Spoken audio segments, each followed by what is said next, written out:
Hey everyone, welcome to my talk about blockchain governance, but mostly it's really just to talk about governance in general.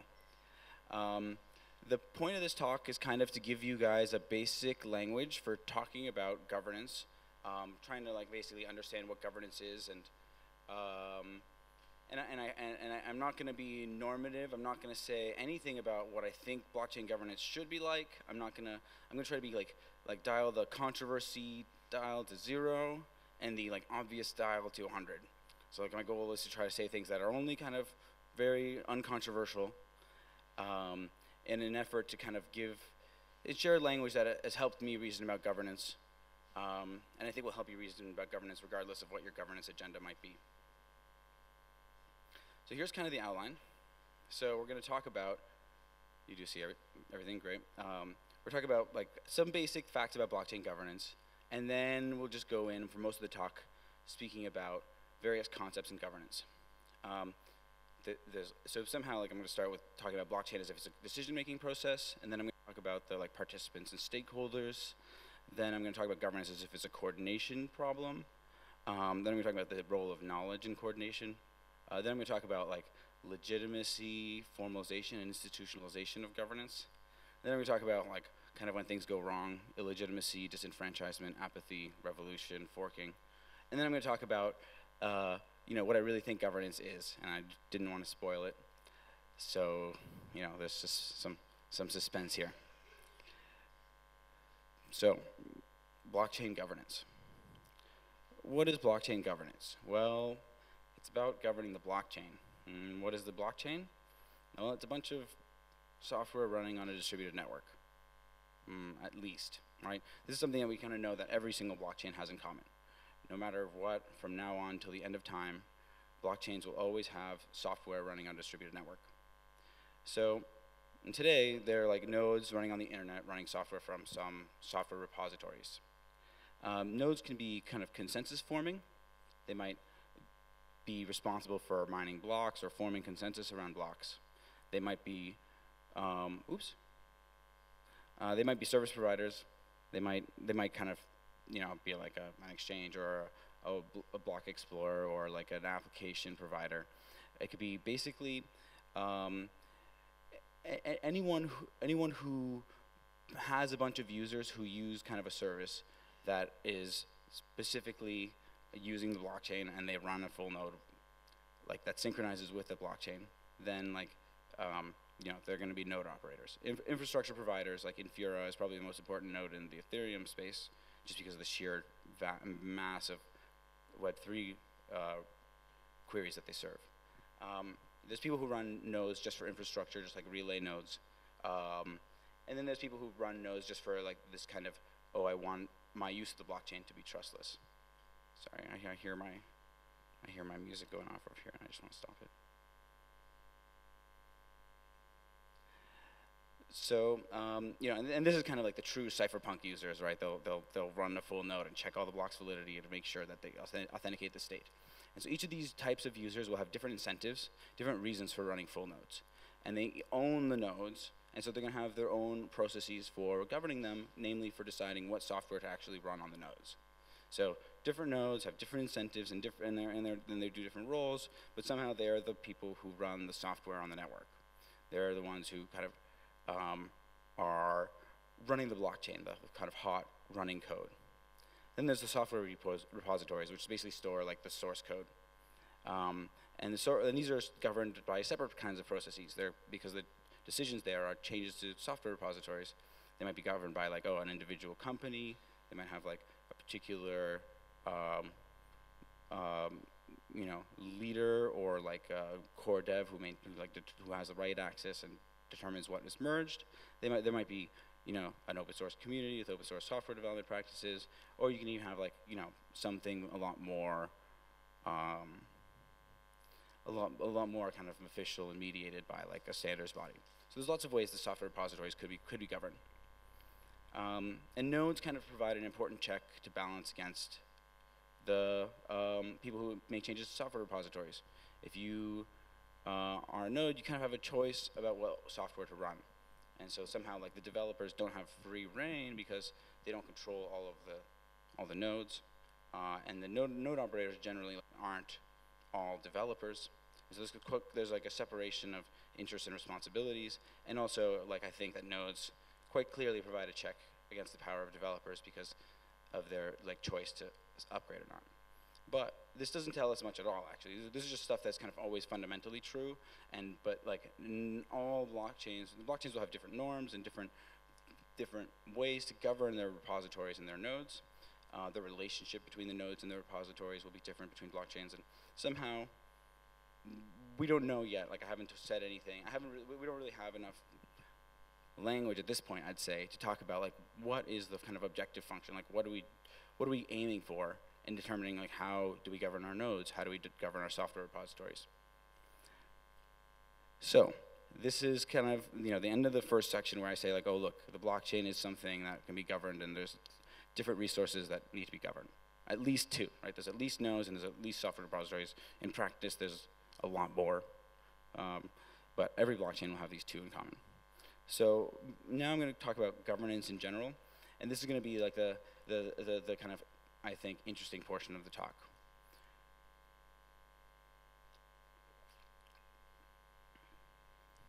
So I'm going to start off by considering governance as a decision-making process.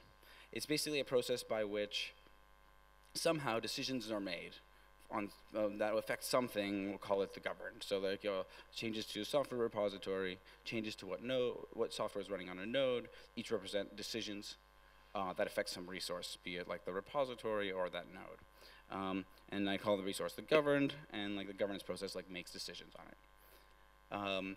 So this is like a nice start. It's kind of similar to what people normally think of as governance in terms of like a governance model, which will output like decisions based on usually votes. Things that are upstream of the governance process, things that can affect the governance process I refer to as upstream. Things that are affected by the decisions made by the governance process I call downstream. And basically you can think of this as a causal upstream and downstream. If you can causally have an effect on the decisions made by governance process, then you're upstream. If you're causally affected by it, then you're downstream. And you can be both upstream and downstream. So actors who are upstream are called participants. Actors who are downstream are called stakeholders. So far we've kind of talked about processes. We haven't really talked about actors. The idea somehow is that like, it might not be that easy to formally give a definition that distinguishes actors from processes, but actors we kind of ascribe with a much higher degree of ability to set goals and change goals and have intentions and have a kind of agency that we don't usually ascribe to processes. So I might talk about upstream processes, or I might talk about participants, which are upstream actors, and actors may play a part in different processes, but somehow the actors are assumed to have agency, maybe intentions and incentives, whereas processes are assumed to not have intentions or incentives, but just be kind of chugging along, doing like the execution of the rules. So, we'll see when like right now why we kind of do this, right? Because we want to consider governance as a coordination game, and games are normally understood to be between actors, right? Between kind of players that have some sense of wanting to make a particular choice and having agency about reasoning about like other players and making decisions in like this kind of way that like we assume more agency than we normally would for a process, even though somehow it's like quite difficult to define the difference between process and agent. So in a governance game, in a governance process, a lot of the time it can be understood as a coordination game. Coordination game is a game where there's different equilibriums, but you can't necessarily get them just by choosing the thing you intend, because the equilibrium is a function of other players' behavior. And so we have multiple equilibriums that we can only get to if we choose strategies in a way that corresponds to other people's. So for example, if we have a voting system that requires a threshold on a proposal before passing, there needs to be a correspondence between the different votes, namely that they're all voting on the same proposal for any proposal to be passed. And so in order to avoid an outcome where nothing happens, you have to all kind of coordinate your strategies. So any kind of game where the coordination of strategies is required for getting intended outcomes is a kind of coordination game. The tricky thing about coordination games is, you don't know, at least like the traditional way to interpret them is like you don't really know what the other people are going to play, right? Are they going to go to the pub or the coffee house? Are we going to go shopping, or are we going to go see the boxing match? And sometimes there's a tension and conflicts of interest between what equilibrium people want, what outcome people want, and sometimes people just want to decide on something and they don't really care as long as they all decide on the same thing. So basically the structure of the process that we talked about as a decision-making process is the structure of the coordination game. It determines how like the strategy profiles, the behaviors of the participants actually lead to different outcomes. And so the governance process, like the decision-making process, is the structure of the coordination game when we consider governance to be a coordination problem. So the structure of the coordination games we just looked at is like a 2x2 matrix, which just like says like, oh look, there's like 4 outcomes, and we just like label them by the strategy profile. But in like a more complicated game, like a voting system, we're not going to actually enumerate all possible strategy profiles and say what the like payouts are. Instead, we have like the strategies lead to possible outcomes, and then people have like different payouts for different outcomes. And so the structure of the governance decision-making process structures the coordination game that the participants are involved in when they kind of try to make these decisions. Let me stop for questions. I wonder if anyone feels like I've said anything controversial yet. So first, governance is governance is a decision-making process. Oh look, there's upstream and downstream processes and agents, and the ones on top the ones upstream are called participants, the ones downstream are called stakeholders.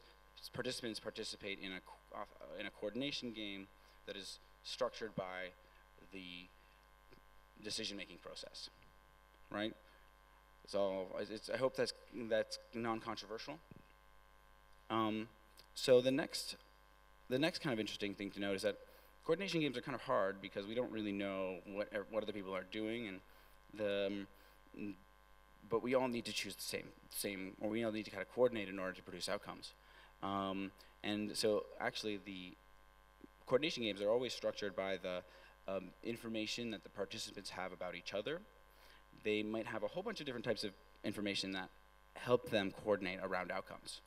A focal point is something like, for example, oh, we met there in the past, or oh, this is like a more central location, and people will meet around focal points just kind of in lack of any other information, and these are often used to solve coordination problems.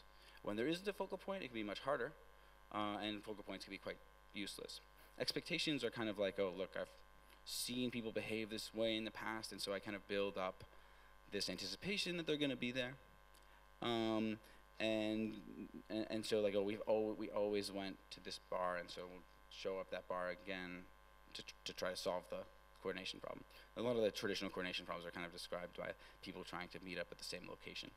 And there's common knowledge. Common knowledge is kind of a much more interesting thing. Common knowledge is a distributed state of knowledge that allows people to behave as something is a fact, as if something's a fact, without like verifying with each other and acknowledging each other's states of knowledge. So it's like, not only do I think something and you think it, but we each know that we think it, and we each know that we each know that we think it, and in a way that we can each act like it's a fact. So when something is common knowledge, then it basically is something that it's almost as if like it's part of the rules of a game in like a traditional like normal form game, where you kind of just like everyone where everyone sees the rules of the game and everyone knows all of them, so they all take it as a given. So common knowledge is basically like a distributed state of knowledge where we don't have uncertainty about each other's states of knowledge. It's kind of, we all know that we know.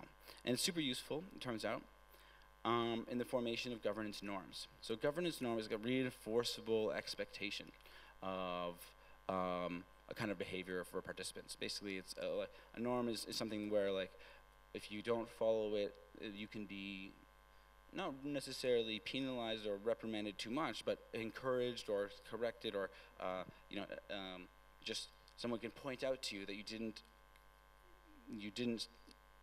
fall in line with the norm without fear of their own reprimand.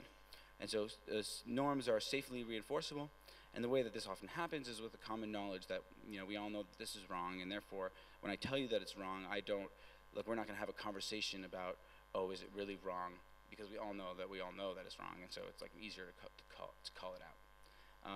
So norms are a kind of common knowledge that we do in practice structure governance as coordination quite a lot, because people will coordinate around the norms. Like, for example, in Bitcoin, we have a strong norm against contentious hard forks. And that norm really, really heavily structures the coordination that people do around Bitcoin Core, even though that's not actually part of the process for merging software, except for as like this kind of norm. So legitimacy is a kind of really, really important concept in governance. It refers to this kind of common knowledge that we're going to use a decision-making process as opposed to replacing or abandoning it. It's kind of a distributed state of knowledge that we agree to use a process, a decision-making process.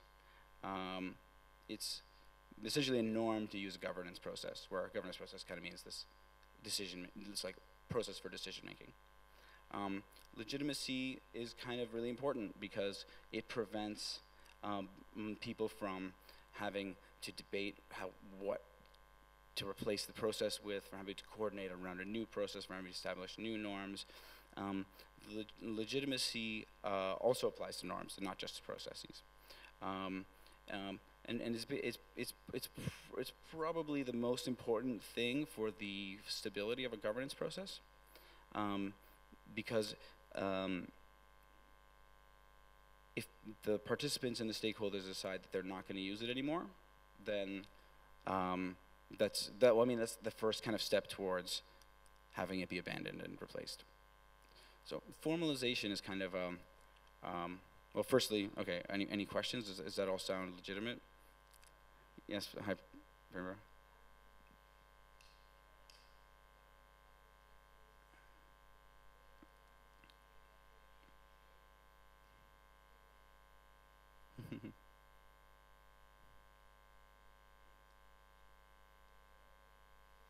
It's okay.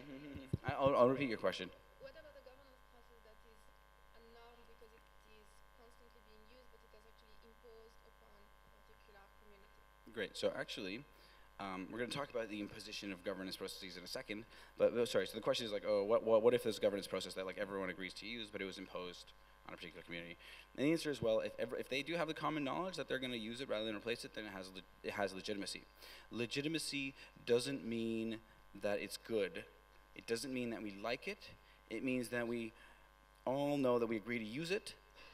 In an ideal world where people only agree to use things that are good for them, which is far from the world we exist in, then I would say that, like, yes, legitimacy would entail consent. But I don't think that as a matter of fact, or as a matter of like, oh, getting utility out of my definitions, that legitimacy contains the approval of the kind of approval in the sense of an enthusiastic consent of the participants or the stakeholders. My favorite example of this is authoritarian regimes and things that are kind of blatantly unfair, although still people have a norm to use them. I think it actually is kind of common that a process will be established, get legitimacy because people think that it's good for them, and it'll retain legitimacy just because of that inertia, while the reality becomes apparent over time that actually it's not good for them, as perhaps the system degrades or gets captured.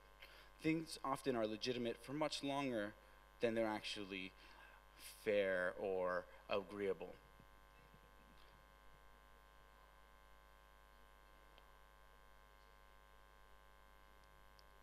So the comment is that, like, okay, this means that, like, there's a it's possible for like a norm to like continue being a norm while losing legitimacy.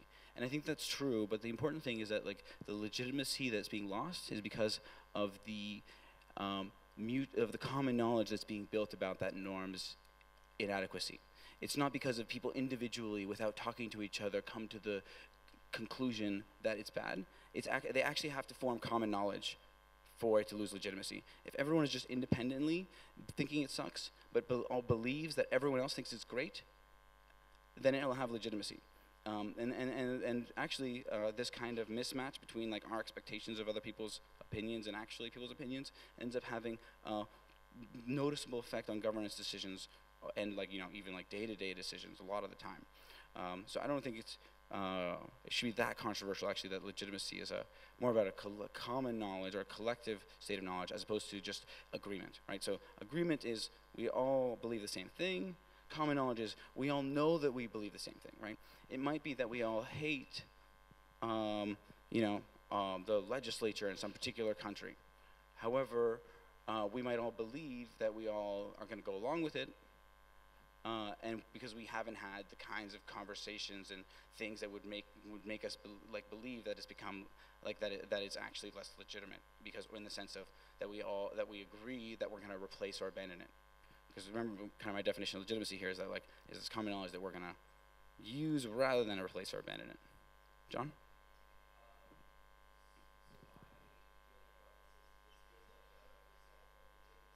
Capture like the definition. So I was wondering like if legitimacy, your definition doesn't capture it being true to the intent of the group. Rather, this would seem like a result of legitimacy. Oh yeah. So somehow like true to the intent of the group is something that like would be nice. And often I think legitimacy is established through things like a compelling argument for why this is good for the group. However, like I kind of mentioned, like I think that legitimacy can last way longer than like the actual like viability of the arguments for why we should use this. I think that it's easy to conflate the factors that lead to legitimacy arising with the legitimacy itself. So, for example, fairness might be something that leads to legitimacy, and people might think that legitimacy requires fairness. But I prefer the way that these definitions are set up now, where somehow I can have an unfair system that is legitimate and a fair system that is legitimate. And when I'm talking about building legitimacy, I'll rope in all the kinds of things you're thinking about in terms of making sure that it's kind of in line with what people want, so that they'll agree to it, and be able to form common knowledge that they want it. But I think those things are the means by which legitimacy is achieved. So I think I'm not sure if we're really disagreeing about the underlying reality, just what do we call legitimacy? Is it is it the charisma that led people to believe, or is it the actual common knowledge that people have that they'll continue using it? So are you satisfied?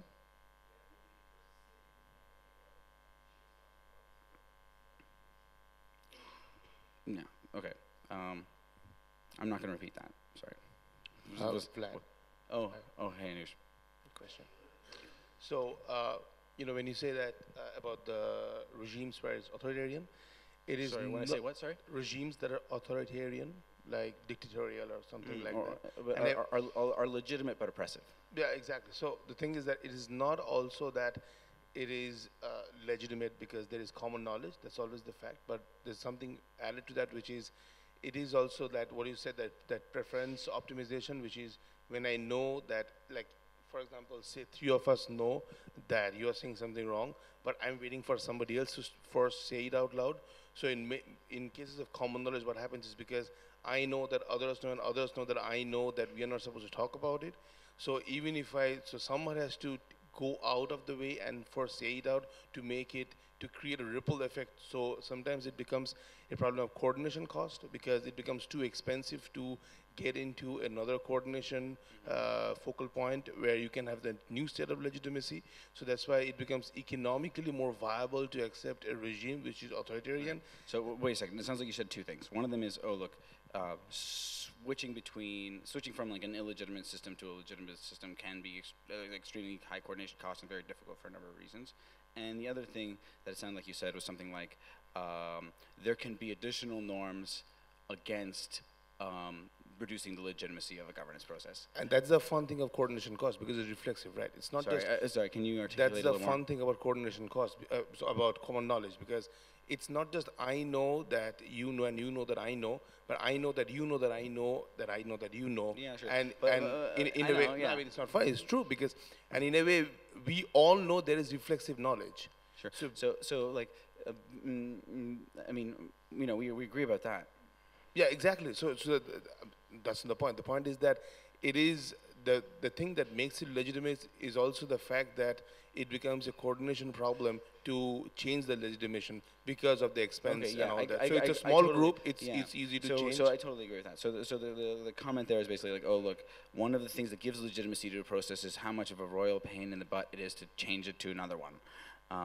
Which I think is completely true, right? I mean, one of the reasons why we agree to use something is because, like, oh, we've been using it for a while and it seems to work, and why screw with something that works? And that's why. Or why screw with something when it's going to take so much work to switch to something else? And that's why bureaucracy in that case is increased in authoritarian regimes, because if you create bureaucratic costs really high, then people would not be able to coordinate together to change the regime easily or the legitimacy of the regime. So that's why in some cases bureaucracy is actually like knowingly the dictator would allow and actually motivate people to have bureaucracy more. To the point, ironically, when the bureaucracy is so much that dictator himself is trapped in his own bureaucracy. That also happens. I mean, I know through history. Okay. Yeah, it sounds like bureaucracy can increase coordination costs. Yes, Primero? Yeah, just take the microphone from Anush, yeah. Just a short question. So, in the case of an authoritarian regime in which anyone that actually even state or just communicate somehow that it's against that regime will be immediately killed, would you consider this to be a legitimate system just because no one is actually expressing themselves?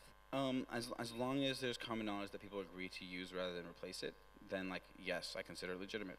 However, the existence of that common knowledge is actually may not be that easy to detect, right? So like people will act like they all agree to go along with it for their own safety, even though they all kind of know that they want to replace it. So if they know they want to replace it, then I think legitimacy has definitely been undermined. But if they kind of are, you know, oppressed but not, but like they don't have this shared intention to replace the process, then I think that like it's not, then I don't think it's illegitimate. However, I should also note that like this is all defined with respect to the particular group that has the common knowledge in question, right? So to us looking externally, we could be like, oh, that's illegitimate because it doesn't meet our standards, right? And I think that that is like a completely valid instinct to say, look, like this, but the instinct there basically essentially is, look, we intend for this thing to be either abandoned or replaced, or like changed so much that it's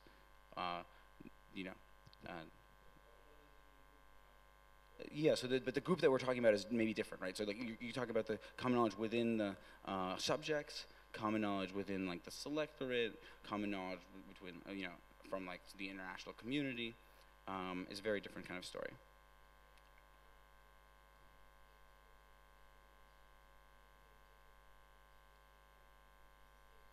No. So the suggestion is like, oh, do I mean sustainability by legitimacy?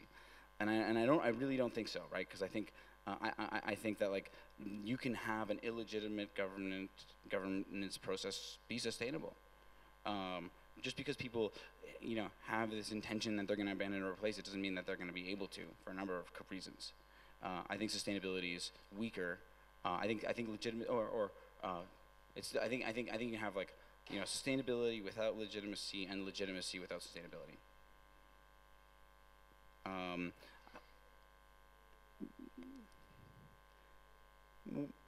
I don't think so. I don't think it is at all. And I think that actually this definition of legitimacy lines extremely well with a political science definition of legitimacy that you can just like find on Wikipedia, where it's not sustainability, but they call it agreement to use to like be subject to or to use a particular governance process.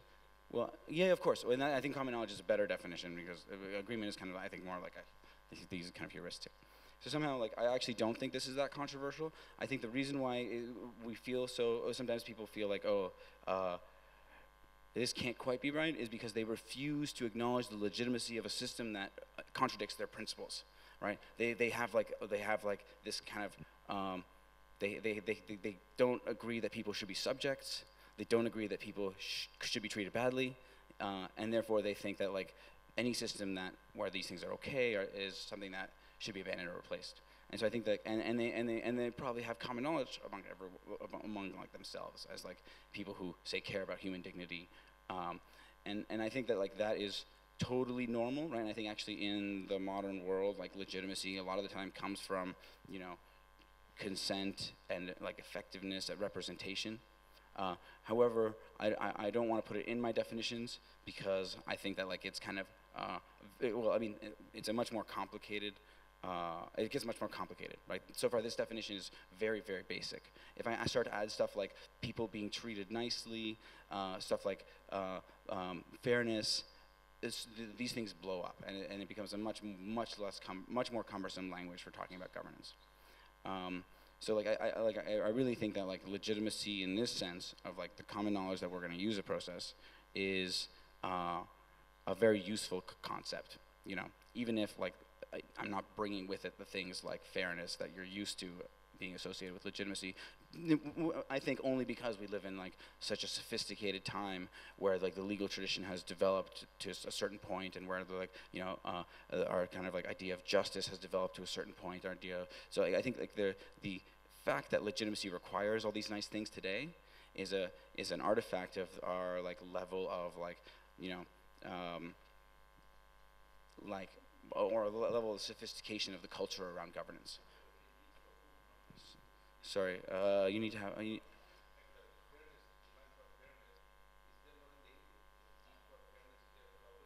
So the need for fairness is. Okay, yeah, sure, but like when I say fairness, I meant like really like procedural fairness, sense of like a much more like question about like the law being applied equally to all people. And fairness is kind of like very difficult to define relative to like this kind of stuff also.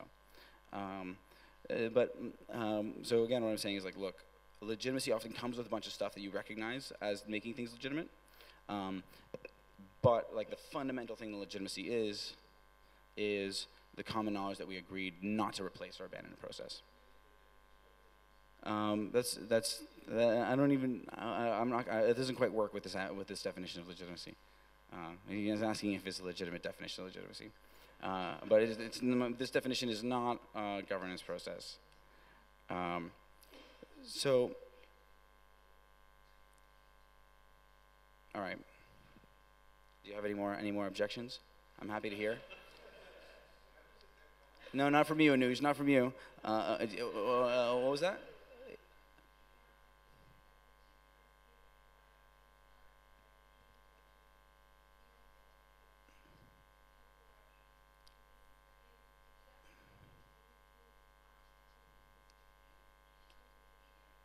Okay, so like according to Wikipedia, allegedly, the definition involves not just agreement but also consent. And I would also like I still kind of believe that that sounds like incredibly modern, right? That's an incredibly modern notion of at least modern in the sense of like more than like it's not like 10,000 years old. It's like less than 10,000 years old. So somehow like but where I think like people needed to coordinate and have legitimacy around shared decision making processes for much longer than we valued like and needed consent for that kind of agreement. And I think one of the main reasons why why I resist so strongly this idea of adding this definition is that the notion of consent is I think like like defined for a much more narrow scope of phenomena than the notion of common knowledge. And I'm trying to be kind of as abstract as possible with my definitions. And so if you require, like the more you require that your agents are able to express, the less kinds of coordination systems we can talk about legitimacy for. But I mean, at the end of the day, we can just make up new terms for different things. And so if this ends up being a problem for everyone, we can call this like something else. But I think that like it is still a very helpful definition. So can we move on? What do you think? Okay. So apathy is kind of when participants decide to like stop participating, usually because of the belief that, or like some kind of belief that like their participation isn't helping or isn't going to lead to the outcomes that they want. Disenfranchisement is when like participants are removed from their role in governance. So disenfranchisement, can happen without apathy. And apathy can happen without disenfranchisement. Illegitimacy is, on the other hand, oh, I did? Oh, I'm sorry. Well, let me finish this one, and then I'll go back to formalization. So illegitimacy is kind of the opposite of legitimacy, like a strong opposite, not just not legitimacy, but it's common knowledge that we agree to, or that we intend to abandon or replace a process. It's kind of like, oh, we know that we should replace it. We know that like this sucks, and we have like a distributed state of knowledge that the process is out of date, or for some reason needs to be either replaced or abandoned. Illegitimacy can cause certain types of problems for governance, because like participants may not agree to participate in an illegitimate process. Things downstream from the governance process might decide not to accept and kind of relay the decisions. So illegitimacy is kind of what happens when things lose legitimacy and then continue losing legitimacy kind of to the point where people actually want to like replace them. Any questions? Any issues?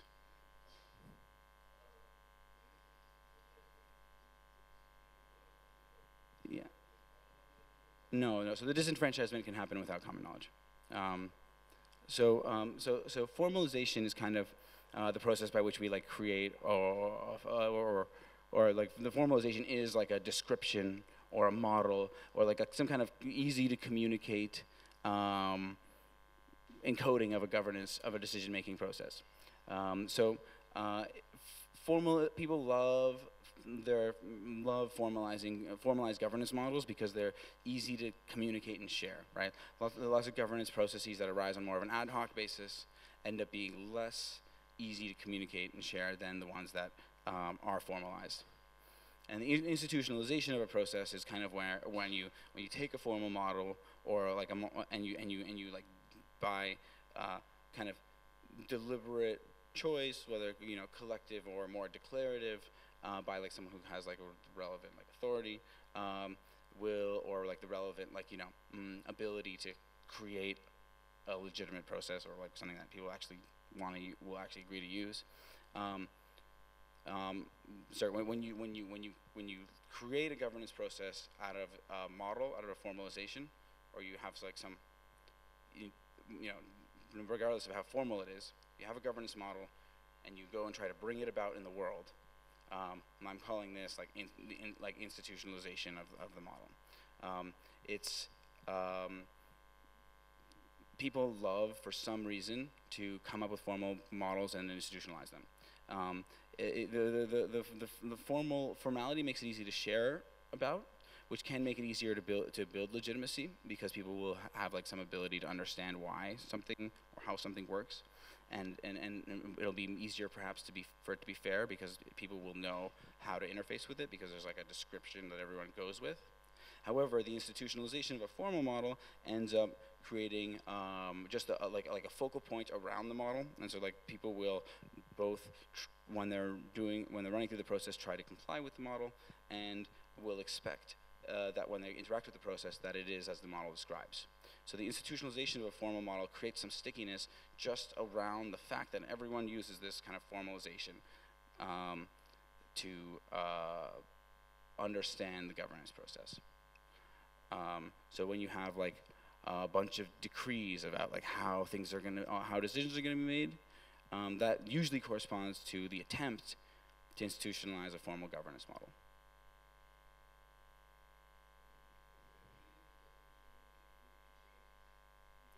Sorry, what definition are you asking about? You're asking about the legitimacy definition again. Illegitimacy definition, okay.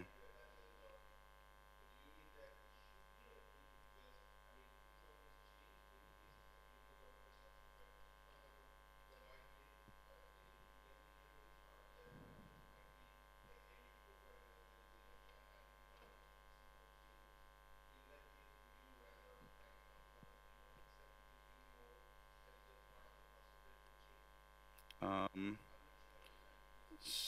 so you're asking about like self-amending governance processes, right?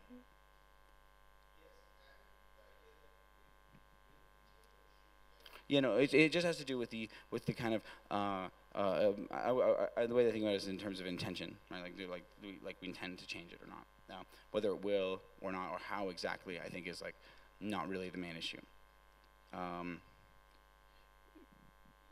Although like you know, we can get into pedantic conversations about like whether changing a process by like a means that is allowed in the process corresponds to the like illegitimacy of the piece of that process that gets rectified, or the whole process was legitimate because we didn't replace it. And I think that like I think that we can split those hairs or not, and it's not really, I don't think it's going to be like but I still think we can talk about like the illegitimacy of the parts of the process that we want to change.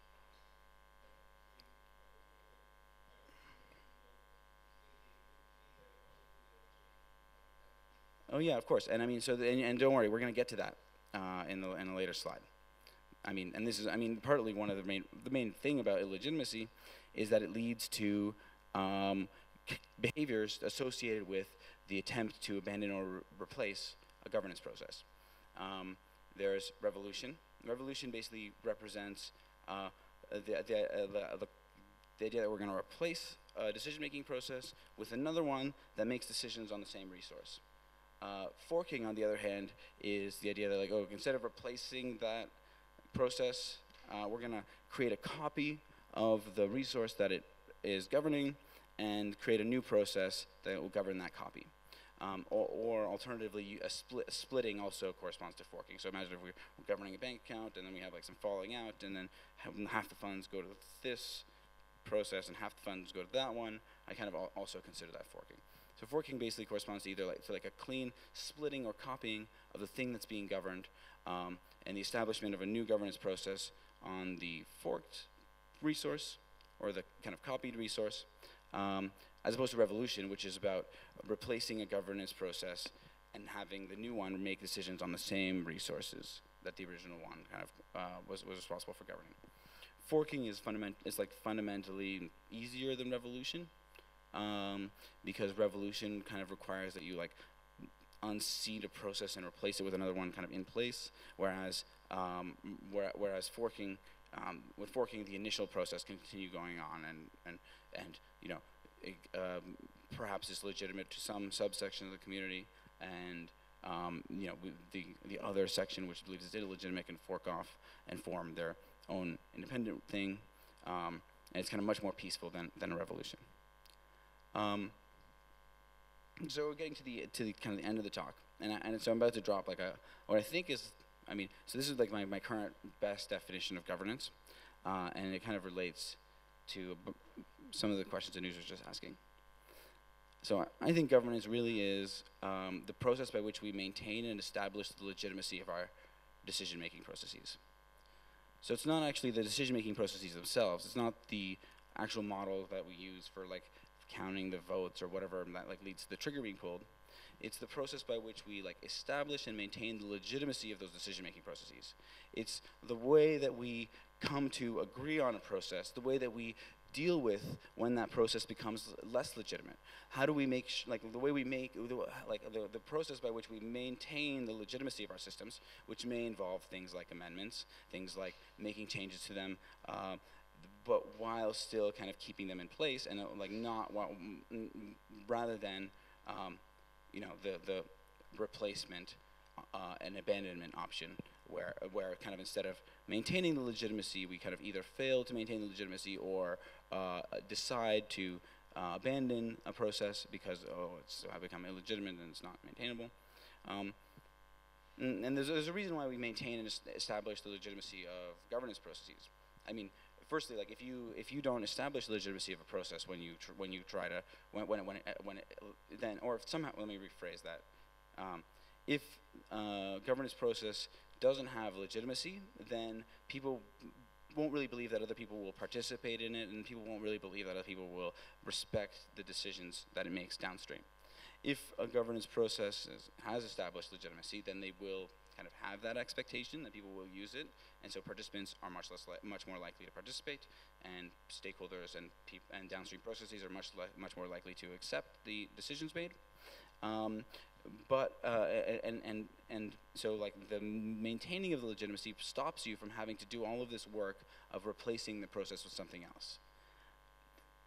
Maintaining the legitimacy of governance involves stuff like, for example, you know, the consent of the participants and the stakeholders, at least in a system where we do have like you know, some degree of independence and like dignity and kind of a right to be kind of to like have our intentions matter or our consent matter.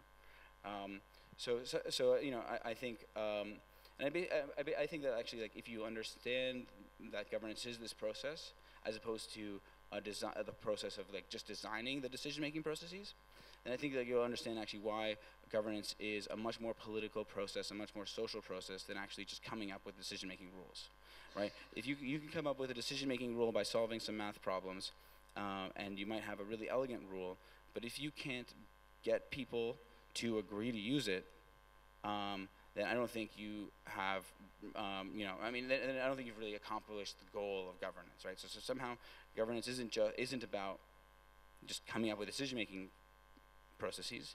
It's about how do we collectively agree on what decision-making processes we're going to use, and how do we maintain the legitimacy of these norms and processes over time. So that, to me, like, you know, so basically we started off kind of governance as a decision-making process, and then we talked about governance as a coordination game where the participants coordinate to produce different outcomes. And now we're saying, oh look, actually, the real game here is the participants and the stakeholders establishing and maintaining the legitimacy of these governance processes that they later coordinate around. So I see some questions, but I just have like one more slide, so I'm just going to go through it. So, you know, kind of let's act like it, right? You know, to act like governance is a process for establishing and maintaining legitimacy means stuff like, for example, don't try to unilaterally declare what the governance model will be, right? Even if you think you come up with the best model ever, if you just announce that this is going to be the governance model, like probably that's not the kind of public debate that will create legitimacy. If you there's the behavior that you engage in when you're designing a decision-making process is very different than the behavior you engage in when you're trying to establish the legitimacy of some process, and like where you don't, and somehow the question of like which one you pick in this framing is much less consequential than in the original framing where we're just talking about, oh, it's just a decision-making process. Because a lot of the time, for example, more complicated decision-making process will be harder to establish legitimacy around. And that is something that is really a function of like people's ability to agree to stuff more than the properties of decision-making processes. So thanks a lot. Really appreciate it. And I'll do Q&A for the rest of the time.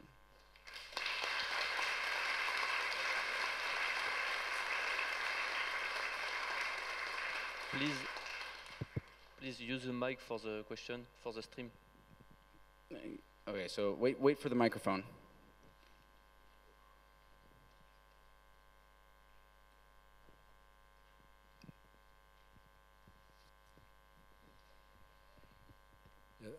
Thanks, Vlad.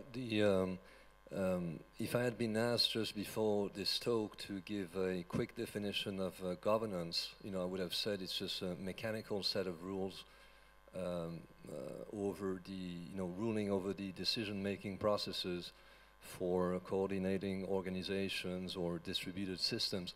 So if you go back to 2 slides before, your definition of governance, which I find very interesting, I would have said, oh, it's just a great definition of politics.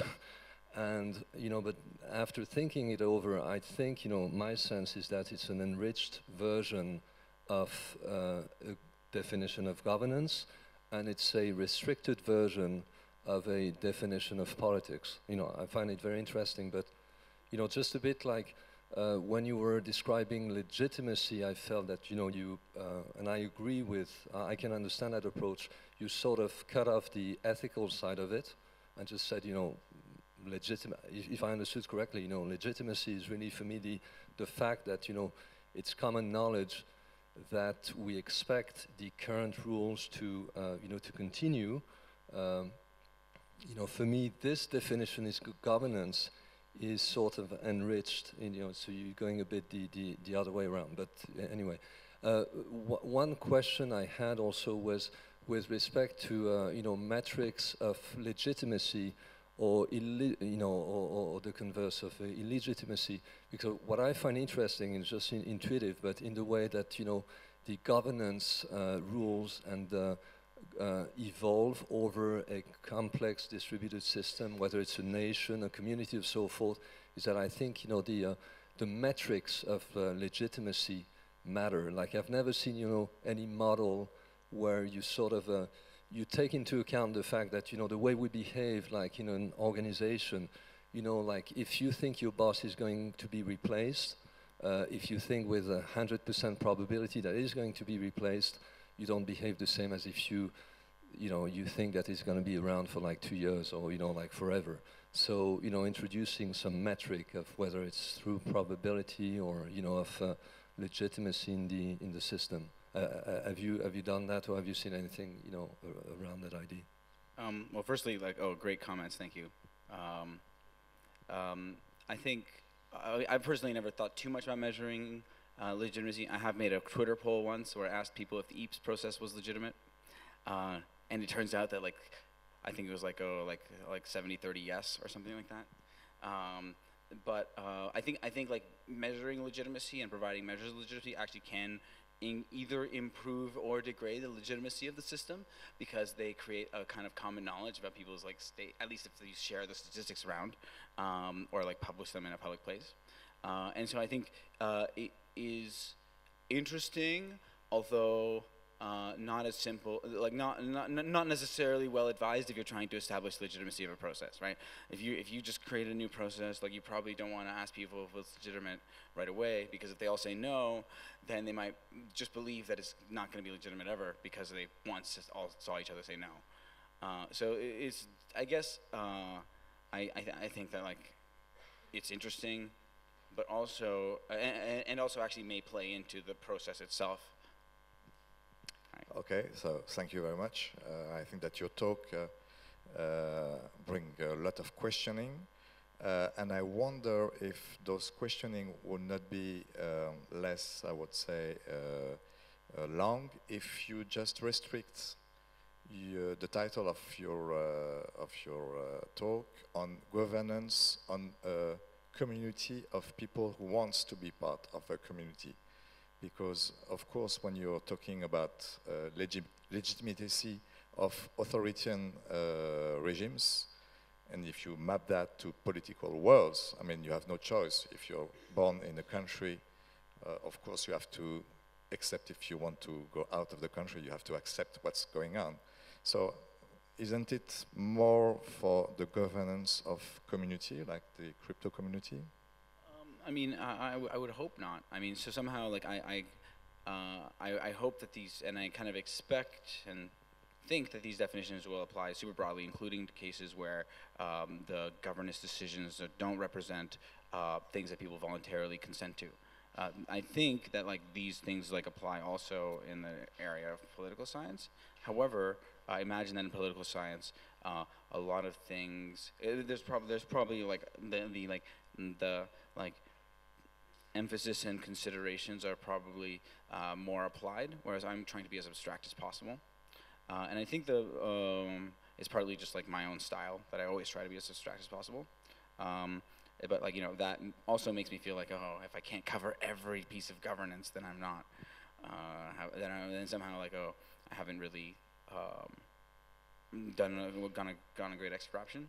But however, like, oh, tactically, like, oh, I think you might be right, because like I don't want to have to say that authoritarian governance can be legitimate, just because hypothetically, like, you could have a common state of knowledge that we will go along with the authoritarian, and so, you know, I guess it's a struggle, and I'm gonna keep having it. Yeah, I think it's a great definition of governance. How do you, I think it's critical to handle focal points when it comes to taking decisions on a governance model. So do you have any, some sort of best practices to handle those focal points? Yeah, sure. So actually, my point of view on focal points, I'm gonna be a little bit normative, even though I said I wouldn't. I guess that was just for the duration of the talk. I think like focal points and defaults are actually really bad, and we should avoid them and get rid of them. I think like the default to do nothing, the default to go with an upgrade, will mean that node operators and developers will have you know, less of a requirement for action, and less of the necessity to participate in the governance process. So like which means that they become they risk becoming slowly disenfranchised by norms. So imagine if we have a focal point of always installing the latest release of the software implementation, and that focal point becomes like strong, and everyone just expects everyone to do it, and it becomes like a norm. And so then you even though you might disagree with an upgrade, know that everyone else will just go with it, and so you don't even bother. And everyone else could be in the same situation where they think that everyone else will go with it, even though no one likes it. But if you didn't have a focal point of following, and if at every time there was a patch, you know, you had to like manually say that you wanted it, and there wasn't a focal point, then there would be kind of a forced, more arduous discussion, which I think provides a nice check and balance. So like, to me, actually, I think defaults in governance are incredibly dangerous, and I would hope that we can remove them. But that is a controversial opinion.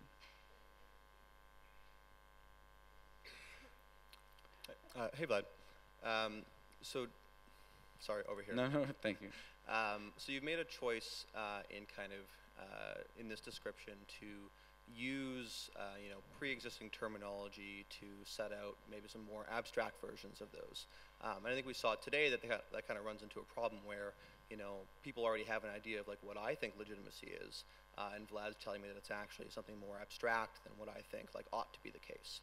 And so I wonder about that choice about like, do you think that it's the best way to try and help this community understand governance and get their heads around it to use existing terminology, or to create kind of different terms that more establish clearly that this is a different thing than what you might know already? Like, we run into this problem over and over again of like the is ought, or like normative versus positive statements of like, you're just trying to say what is the case that we can observe, and other people are taking that to mean that you're saying like what should be the case and what ought to be morally the case. Yeah. So I mean, you know, you're not the only one with that concern, obviously, and I share it. But I don't think actually I would lose very much if I just added the idea of like consent and like, you know, into the definition of legitimacy. I don't think that I would lose much. In fact, like, I think it would just be just fine for all people's use cases in terms of the blockchain space. However, it like adds terms to the definition, and like I think this notion of legitimacy is quite useful, and I think it's like has like a real practical value just in itself. And I think like I think that like the term maps like kind of close enough onto existing terminology that I don't feel too guilty about it. But if this continues to be an issue, I might come up with a different word, or I might like add more cumbersome stuff like intention to all my models. One question more. In your definition, governance is the process of establishing and maintaining the legitimacy of decision-making processes. Doesn't imply that governance is not decision-making. It doesn't. No, it doesn't imply that. So somehow, like the gentleman there in the middle made a really good point that this kind of represents an enriching of the governance model. Somehow, like this is itself still somehow a decision-making process, right? It's just a little more meta because instead of we're deciding how we're going to make decisions. I don't think calling governance a decision-making process is necessarily a mistake. However, I think that like it's a mistake to lose focus of the fact that the decision-making processes that we come up with have to actually be established as legitimate for them to be adopted. Yeah.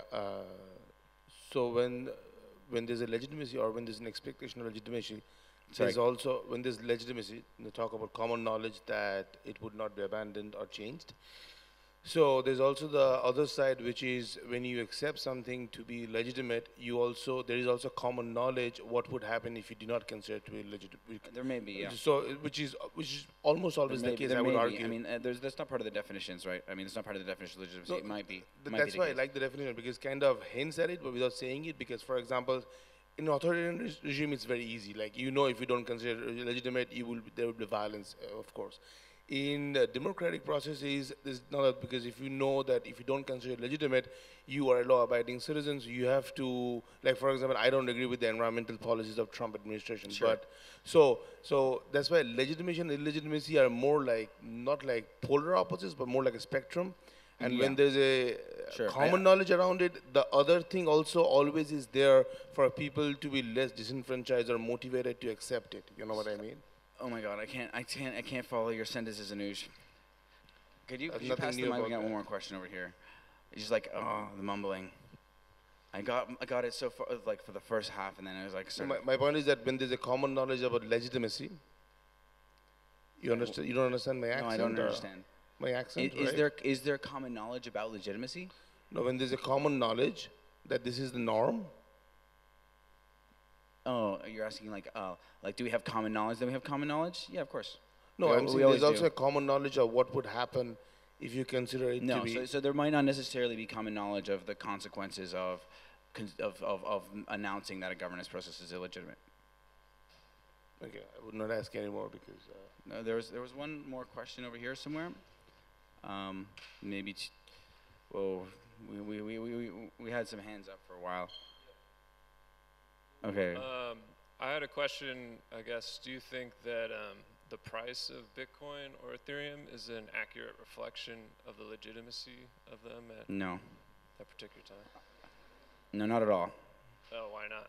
Because I don't think that like the price of basically I would say like okay, the price of Bitcoin relative to the price of Bitcoin Cash is a measure of the legitimacy of Bitcoin Core's governance process over Bitcoin Cash's governance process. Okay, but like if you talk about the like absolute valuations, I mean I don't think that these valuations are indicative of anything other than people's insanity and level of hype. But I may be biased. Yes, please. Yeah. So there was a slide which mentioned that there are two ways of handling. One was forking and one was resolution. Revolution. Revolution, sorry. So forking was the easier option to achieve, but I guess that breaks the network effect, and the real power of blockchain is in the network. So should forking actually be an option? Yeah. So actually, it absolutely is an option, as a matter of fact.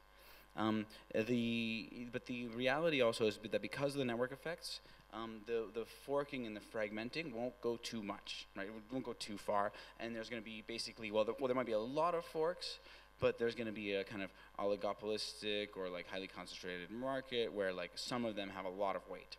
My favorite analogy for this is like looking at forks in the history of religion, and where they really have done it all. Like there's lots of forks, like contentious, non-contentious, hard forks, soft forks, and there's been like just like years and years of like forking, and they do have network effects, and there are switching costs, and there are kind of, you know, communities that like govern shared resources. It's kind of analogous, and they're forks really because you take like, you know, literally like, oh, it's the Bible also for this one and for that one and for this one. But like their interpretation or some key parts of their doctrine will be different. And what you find in the history of religion is like, oh, look, we still have religions with network effects. And I think that like we should expect the same thing with blockchain.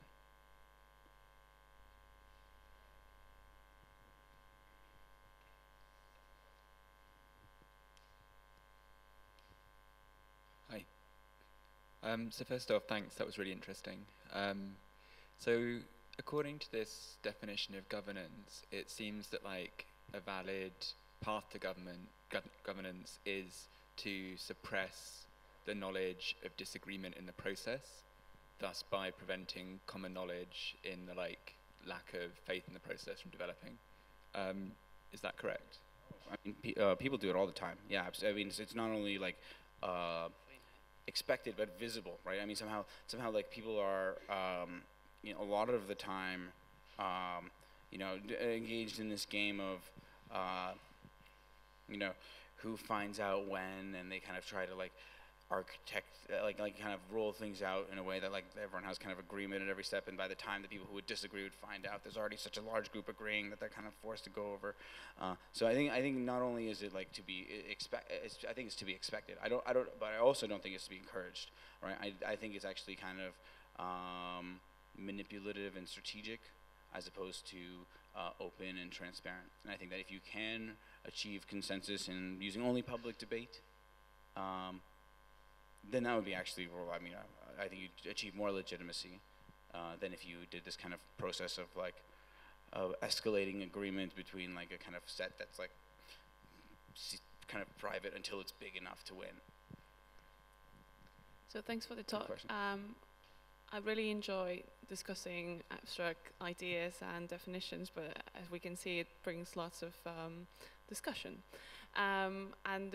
My question here is that it's good to discuss what we're going to discuss, like the definitions of what we're going to do in the future, but then where's this balance of going into understanding what we're doing, but also actually designing the governance process, and where's this time to stop and say, okay, this is what we need to do? I mean, that's a great question. It's hard for me to say exactly like how we're going to be able to agree on governance processes. It's probably not going to be easy. I continue my question. I'm trying to apply this definition to Ethereum network, and who is the governance body in Ethereum network? Is a miner? Are the miners a governance body? Are the developers So miners govern their mining hardware. And everybody that every player in Ethereum network that I see, if I support their governance, I see that they make decision as well. That I am in troubles to apply this definition to separate government body from making decision process. Yeah, so somehow there's no definition here about the actual effectiveness of the governance process, or the, like it's actually like ability to make good decisions, or like its alignment with our philosophy, or it's like somehow all of this is too vague to tell us about like you know, like how will we be sure that they make good decisions. Although often I find governance processes also can't really be that convincing. It's more really the culture and the norms that support them that end up guaranteeing that good decisions are made. Have you thought about incentivizing the whole governance process for, I mean, it can be any process eventually, but the process of incentivizing it? Well, I mean, I have thought about incentivizing stuff a lot, and it's very hard, especially when you don't know precisely what behavior you want from your parties. And in this case, like just looking, it's gonna be hard for like just abstractly to tell, what are the kinds of decisions that we want. So I would say that like no, or research there is like early stage, or it's like or it's like just something that I think that I'm not too optimistic about. I would say that like incentivizing something requires like a lot of domain-specific knowledge to have like any really strong guarantees that the stuff you're incentivizing is the behavior you want.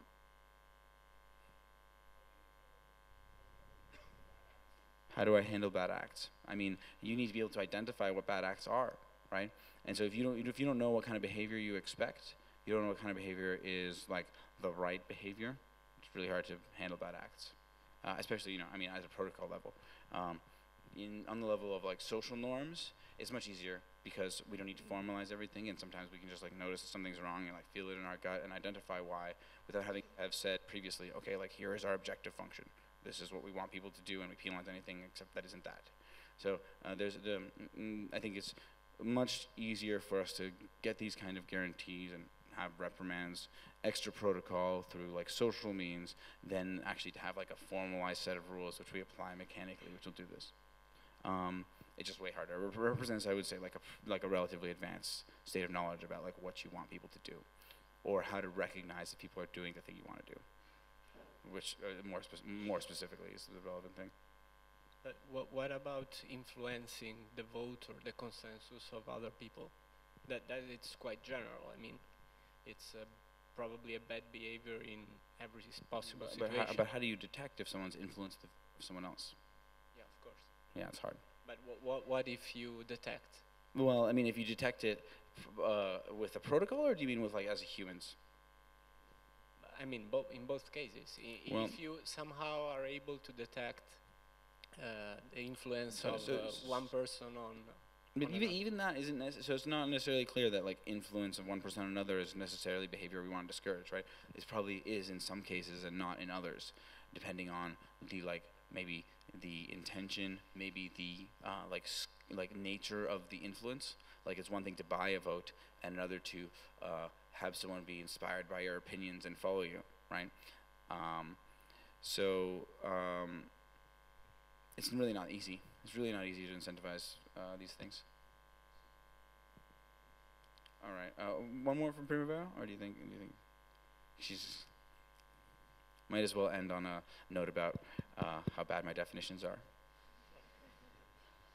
I just wanted to ask a meta question, because if the governance is the process of establishing and maintaining the legitimacy of decision-making processes, then how do you actually establish the legitimacy of governance in that level? I mean, that's a great question. That's a great answer. Well, and I mean, I think the answer, I think somehow like actually, if I do allow the idea of like intention in my models, then I think I can provide somewhat of an answer, which is like, oh, if we come up with something that serves all of our intentions, then and we can come to common knowledge on that fact, then I think it could be, we could all be happy with it just on an individual basis if it goes through. And therefore, even though we don't have a collective process for agreeing on the legitimacy, because basically our incentives allow it, we can independently make the choices that can bring about this this legitimacy. So what I'm trying to point out though is that if there is an illegitimate process by which I'm establishing and maintaining the legitimacy of a decision-making process, do you actually consider that the outcome of this governance process, even if illegitimate itself, will actually lead to a decision-making process that can be considered to be legitimate? Well, I mean, trivially yes, in the sense that the definitions allow it. So like, it's totally possible for an illegitimate process to create a legitimate one. There's no contradiction there, although it seems weird. The question of what it takes to like, so imagine you can always keep going meta on this question, right? And so like at some point you're gonna bottom out to somewhere where you don't have a process. And there I think is like where it kind of is interesting. On like, okay, well, if we do have a illegitimate process for establishing and maintaining the legitimacy of our processes, then like, oh well, we maybe that's bad, and maybe we should replace that process with something legitimate, right? And I think that like actually like, you know, the whole like consent thing is super compelling, because actually people's individual as a way to bottom it out, because people will be able to individually make decisions to go with it, even without a process that they agree to for how to make those decisions, because it individually makes sense for them, and so they don't have to like, you know, agree to an output of something that they didn't some process that they don't believe is legitimate. Microphone. Yeah, I know we have to. Yeah, well, thanks, Primavera. Thanks, everyone.